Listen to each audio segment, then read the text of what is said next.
Hey guys, Austin here, and in today's video, I want to talk about goaltending. Oh my goodness, the goaltending situation in Edmonton and the discourse among fans has just reached a boiling point. We're looking at a small sample size where the Oilers have gone 4-4-1 since the 16-game win streak. They've given up more than 3 goals in all of the games so far post All-Star break. And before that, they hadn't given up more than 2 goals in a game. I think it was 13 or 14 straight.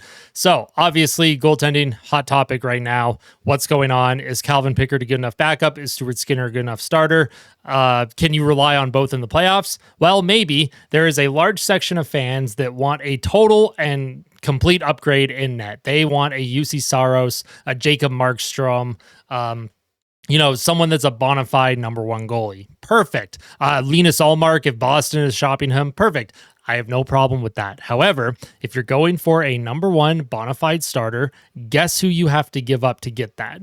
Stuart Skinner. Are you willing to give up Stuart Skinner to bring in a Saros or a Markstrom or an Ullmark? Sure. Okay, cool. If you answered yes to that question, great. Guess who is still your backup? Calvin Pickard is still your backup, or heaven forbid they call up Jack Campbell. Don't want that. So the most realistic trade opportunity, in my opinion, is to not move on from Stuart Skinner, because he had a bad playoff last year, and he struggled against LA and Vegas. I totally get it. It was his first year ever, first full season. He was a rookie. I would expect him to be better. I also expect the team should be getting a 1B to go with the 1A. I consider Skinner a 1A. He needs someone that can also play a 1B role, someone that can play an even amount of games, split the games played, just like Boston does with Ullmark and Swayman. They pretty much play the same amount of games during the season. That's what Skinner needs, because if Skinner, give him the first 2 games in the first round of the playoffs, if he struggles, you have a 1B that you can go to, and you haven't sold the farm to do it. That's the other thing with trying to acquire a UC Saros or a Jacob Markstrom or a Linus Ullmark, or again, just a true elite number one goaltender.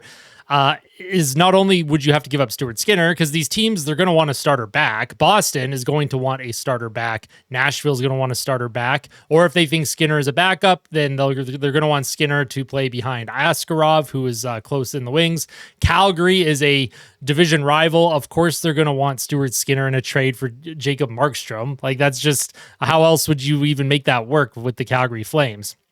So I'm not trying to sound rambly. I'm not trying to be preachy here. This is just the reality. If you are trading for a goaltender and you want a quote unquote number one goaltender, Skinner is part of that deal. If you don't want to move Skinner, then you can't make that deal. So, in my opinion, don't trade Skinner, but trade whatever assets you can to get a 1B. It'll be a lot cheaper and it'll be a lot better in the long run for the team, in my personal opinion. Now, the next thing, my personal view on this is I think Edmonton needs scoring help. They need a top 6 scoring winger. They need a top 4 defenseman, and then they need a goalie. I think goaltending is like number 3 on the list of priorities. And my reason for that is this. We are going to go to Money Puck here, and obviously public data, it varies differently from private data that's out there.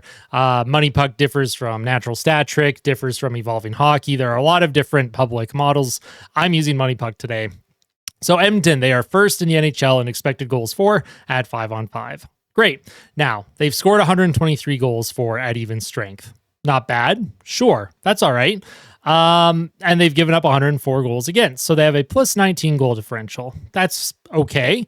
Now, their expected goals for is 142.46. Let's just say it's 142. So they are 19 goals scored below what is expected, meaning that their finishing right now is not gold. Goals for above expected, negative 19.46.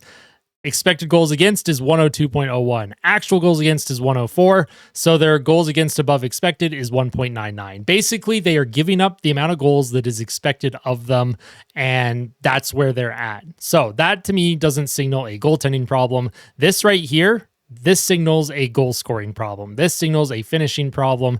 This signals the team needs help in the top 6, maybe top 9 even. They need more help goal scoring. And of course, upgrading your defenseman. If you get a top 4 defenseman and you replace a Cody Ceci, well, then that's going to help you even more. That's going to help your goalie make even more saves because the puck is going to be out of your own zone more often. I'm not saying that you shouldn't get a goalie. What I'm just trying to argue is that the deeper issues with this team are the goal scoring woes.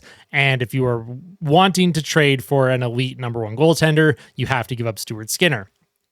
Big problem with that. Again, it's like when, the 2017 playoffs, Jordan Eberle, he had a tough playoffs and Edmonton traded him in the offseason because of the tough playoffs. While Jordan Eberle, he's gone on to have some pretty good success since he's left Edmonton, especially playoff success too. He is a playoff performer. He won playoff season, his first ever playoff year in Edmonton. He didn't perform as expected from the fans and the management, and they moved him. And it sucked. It sucked seeing him get traded, and it sucks watching him have success elsewhere. And then you look at a guy like Ethan Bear. Now, homegrown, top 4 defenseman. All the metrics with Darnell Nurse were really good. That series against Winnipeg, Connor Hellebuck played out of his goddamn mind. I don't even know what the goals saved above expected were. Edmonton gets swept. Ethan Bear was on the ice for a couple goals against. He made a couple mistakes. The fans, media, and management, they ran him out of town. Now, Ethan Bear, he's battled some injury issues. He's currently playing for the Washington Capitals. Not sure where he will be in terms of success post-Oilers play, but I don't want to see history repeat itself with Stuart Skinner. I don't want to trade a Stuart Skinner who's only in his second full season in the NHL, coming off a Calder finalist season, where if we trade him, I guarantee he's going to have success elsewhere. He's going to have playoff success somewhere else. And Oilers fans are going to look back on that trade years from now and be like, wow, we really shouldn't have given up on Stuart Skinner after one bad playoff or one bad little string of games during the season. So that's my thoughts on that. I'm pretty passionate about it. I want to know what you guys think. Do we need a goalie more than a scoring winger? Do we need a defenseman more than both? I want to know your thoughts. Let me know in the comment section below. As always, if you like these videos, make sure you hit like. If you really like it, make sure you hit subscribe, and I will see you in the next one. Take care.